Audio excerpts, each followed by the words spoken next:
Isang magandang buhay at mapagpalang araw mga kagulay. Welcome po uli sa ating baksakan ng mga sariwang gulay. Ngayong araw po ng Miyerkules dito po sa ating Kabanatuan Vegetable Trading Center. Palengke ng sangitan na narito lang po yan sa ating Barangay Magsaysay Norte. Ang ating pong bagsakan ay nagbubukas mula alas 8 ng umaga hanggang alas 5 po ng hapon nakabukas yan. At nakasarado na po tayo sa hapon, sa gabi at sa madaling araw.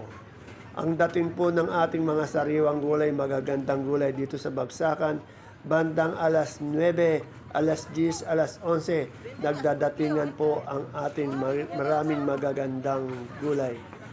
Karamihan po sa ating mga gulay ay galing po sa 32 bayan ng lalawigan po ng Nueva Ecija. Dito po sa aming Cabanatuan City, we have 89 barangay.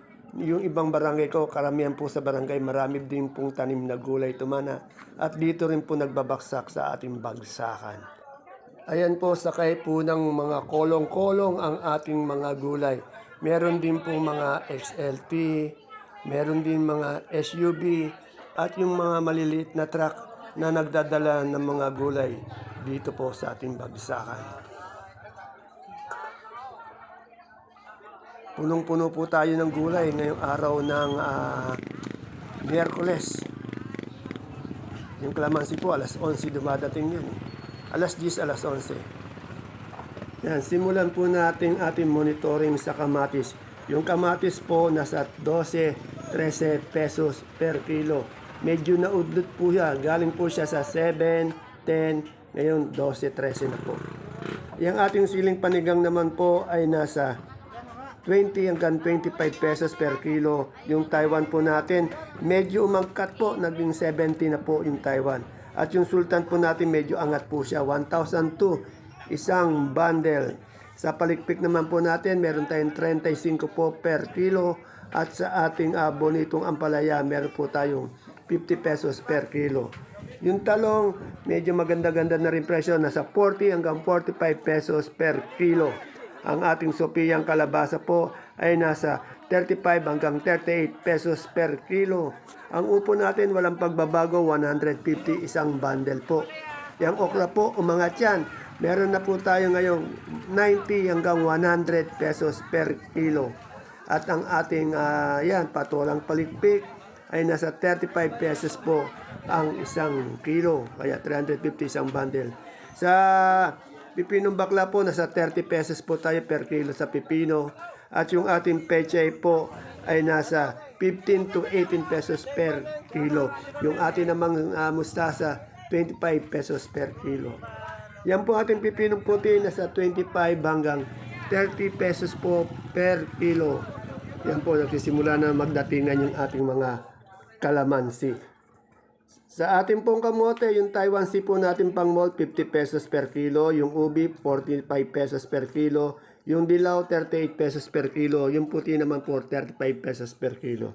Ang sigarilyas natin, umangat, 120 na po yung sigarilyas. 100 hanggang 120 isang kilo. At sa luya po natin, 85, 90 pesos isang kilo. At sa mani po natin, walang pagbabago, nasa 75 pesos pa rin per kilo. Magaganda po yung mani. Matataba yung laman eh. Ayan po sa ating mais, napakarami po nating mais sa baksakan. Yung ating pong mais na dilaw, 15 pesos per kilo or 150. Yung puti po, 30 pesos or 300 pesos per bundle. Lasuna po natin nasa 35 pesos per kilo at ang ating sampalok po ay nasa 40 pesos per kilo. Sa atin naman pong galyang na puti, pati pula, 27 po ang per kilo ng galyang puti at pula. Yung ating sinibuyas, nasa 65 pesos po per kilo. Ayan po, tumaas po yung ating suprema, nasa 55 yung malaki, 54 yung medium, 51 yung maliit. Umangat po siya ngayon. Sa puso po naman natin mapagmahal ay nasa 27 pesos per kilo. Yan, yung turo po natin ay nasa 60 pesos po ang isang kilo. At ang ating papaya po ay nasa 25 pesos ang isang kilo. Medyo umangat ng konti. Ang ating dahon ng sili nasa 70 po yung tingala, 50 po yung damonyong sili. At yung ating singkamas po ay nasa 100 pesos po, isang big fish. Napakaraming singkamas.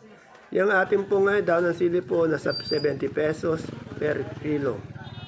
Yung sibuyas po natin na local na puti, isang bag po, yung 10 kilos, 380, yung medium po 330. Sa pula naman po, yung big 450, yung medium 500. Bali 10 kilo po yun ha. Sa ating pong super white na bawang 520 yung isang bag o 5 kilo.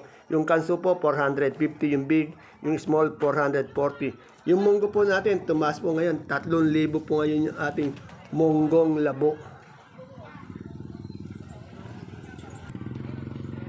Ayan po, patuloy po yung pagdating ng mga sasakyan natin dyan, ng mga kolong-kolong, yung mga jeep, mga truck, na nagdadala ng mga gulay dito sa ating baksakan. Sa atin naman pong gulay bagyo, yung pipino po natin nasa 600 isang bundle, yung labanos 300 ang isang bundle, patatas po natin nasa 550 isang bundle, yung marble po 450 po isang bundle. Sa ating sayote naman po, meron tayong 400 isang bundle. Yung ating keres po, nagmahal po, 1,002 isang bundle. At yung ating repolyo po, nasa 280 pesos po ang isang bundle. At ang ating pechay bago, yung Chinese pechay po natin, nasa 280 po isang bundle. Yung keres natin na nagmahal 1,002. Yung siling po natin, red bell po natin, nasa 180. 200 naman po yung green bell. Sa lemon po, imported 180 po yan, walang pagbabago. At yung celery po natin sa 100 at yung leeks po natin nasa 120 po. At yung beans po natin umangat talaga 140 po yung beans natin. Ayan yung lettuce natin po na green eyes, green leaf 100, ganun din po yung ating romaine 120 po. Yung butchoy po natin nasa 100 pesos isang kilo. Napakarami po nating gulay dito sa ating bagsakan. Araw-araw po yan ha.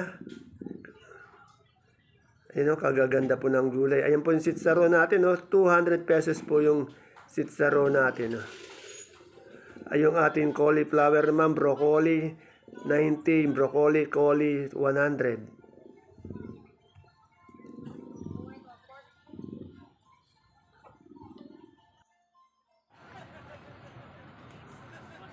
Ayan po, kolong-kolong, ang daming supiyang kalabasa, nasa 38 po per kilo ng supiya natin.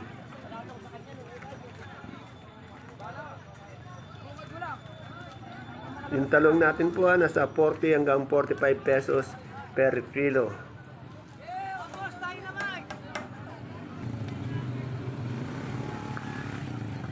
Dito po yung paradahan po dito, lagi po natin inuulit. Yung paradahan po dito natin malaki at saka safe po yung inyong sasakyan. Tandaan nyo po ang update po natin ng mga presyo ng gulay ay asking price lamang po. Hindi tayo nagsasabi ng final prices. Kasi iba-ibang klase ng quality ng mga gulay na ating ina-update. Kaya yung ating mga pag-update puro asking, walang final po Ang final po yung pagtawad ng mamimili o mga ngalakal sa ating mga sakadora at sakadoro. Siyempre po tatawad sila. Ang gaganda ng ating kalamansi. Yan po, ang dami nating gulay dyan sa ating bagsakan. Napakainit nga lang po. Ayan po yung ating garahe. Tingnan niyo po, ang lalaki ng truck maluwag pa. Maluwag pa yung garahe natin dito. Kaya safe yung inyong mga sasakyan. Yung luya natin, 80, 90, 1 kilo.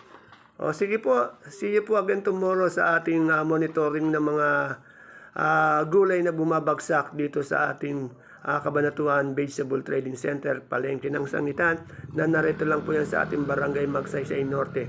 Tandaan niyo po, ang ating inuulat ay lahat puro asking price lamang po, hindi pa po yan ang final price. Okay, bye-bye. See you po again tomorrow for my next vlog. God bless us all po.